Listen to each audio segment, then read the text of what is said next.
చాలా కీలకమైన న్యూస్ ఇది. బికాజ్ ఆరోసారి నిర్మలా సీతారామన్ బడ్జెట్ ని ప్రవేశపెట్టబోతున్నారు. సో ఏం ఉండబోతోంది, ఓట్ ఆన్ అకౌంట్ కి సంబంధించి పూర్తి డీటెయిల్స్ మనకు మరి కాసేపట్లోనే చేరబోతున్నాయి. బడ్జెట్ చిన్నదే కానీ ఆశలు మాత్రం చాలా పెద్దవి. నిర్మలా సీతారామన్ ఆరో బడ్జెట్ ప్రవేశపెడుతున్నారు. ఎన్నికల ముందు వస్తున్న బడ్జెట్ పై అంచనాలు అమాంతం పెరిగిపోయాయి. దీనికి సంబంధించిన బ్రేకింగ్ వార్త. ఉదయం 11 గంటలకు Nirmala Sitharaman vote on account మొదలు పెడతారు. రాష్ట్రపతి భవన్ కు బయలుదేరారు. ఆర్థిక మంత్రి ఆర్థిక శాఖ కార్యాలయానికి వచ్చి బడ్జెట్ కాపీ తీసుకున్నారు నిర్మలా సీతారామన్. బడ్జెట్ కి రాష్ట్రపతి అనుమతి ఇచ్చిన తర్వాత పార్లమెంటుకు వెళ్తారు. మరో గంటన్నరలో అంటే 10:30 ఎగ్జాక్ట్లీ ఒక 1 అవర్ ఉంది. ఇప్పుడు మనకి టైం చూస్తే కేంద్ర కేబినెట్ భేటీ అవుతుంది.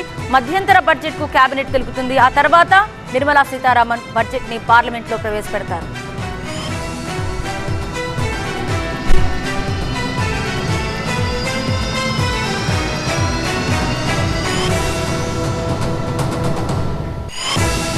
సో ప్రస్తుతం దీనికి సంబంధించి మరింత డీటెయిల్ రిపోర్ట్ అందించడానికి మా అసోసియేట్ ఎడిటర్ మహాత్మా ప్రస్తుతం లైవ్ లో సిద్ధంగా ఉన్నారు. మహాత్మా, సమయం దగ్గర పడుతోంది. సో ఎలా ఉండబోతోంది ఓట్ ఆన్ అకౌంట్ అండ్ ఇంకా పూర్తి డీటెయిల్స్ ఏంటి? ఓట్ ఆన్ అకౌంట్ బడ్జెట్ ప్రవేశపెట్టడానికంటే ముందు జరగాల్సిన ఫార్మాలిటీస్ ప్రస్తుతం ప్రారంభమయ్యాయి. కేంద్ర ఆర్థిక శాఖ కార్యాలయానికి చేరుకుని బడ్జెట్ కాపీస్ని, అంటే ఇదివరకు ఓ సూట్ కేసులో క్యారీ చేసేవాళ్ళు, బ్రిటిష్ కాలం నుంచి వస్తున్న ఆనవాయితీ, దానికి స్వస్తి చెప్పి బీజేపీ అధికారంలోకి వచ్చిన తర్వాత పాత విధానాలకు స్వస్తి చెప్పి కొత్త విధానాలను అవలంబిస్తున్న విషయం తెలిసిందే. బడ్జెట్ తేదీని సైతం ఫిబ్రవరి 1 ఫిక్స్డ్ డేట్గా నిర్ణయించారు. ఆ క్రమంలో ఆ బడ్జెట్ కాపీలను ఇప్పుడు డిజిటల్ రూపంలోనే తీసుకొస్తున్నారు. ట్యాబ్ని చూసి ఆమె బడ్జెట్ ప్రసంగం వినిపిస్తున్నారు ఆర్థిక మంత్రి నిర్మలా సీతారామన్. ఈసారి కూడా అదే పద్ధతిలో డిజిటల్ రూపంలోనే బడ్జెట్ కాపీలను తీసుకుని కాసేపట్లో రాష్ట్రపతి దగ్గరికి వెళ్తారు. రాష్ట్రపతి తర్వాత ఉదయం 10:30 గంటలకు కేంద్ర మంత్రివర్గం సమావేశమై ఈ బడ్జెట్ని ఆమోదిస్తుంది.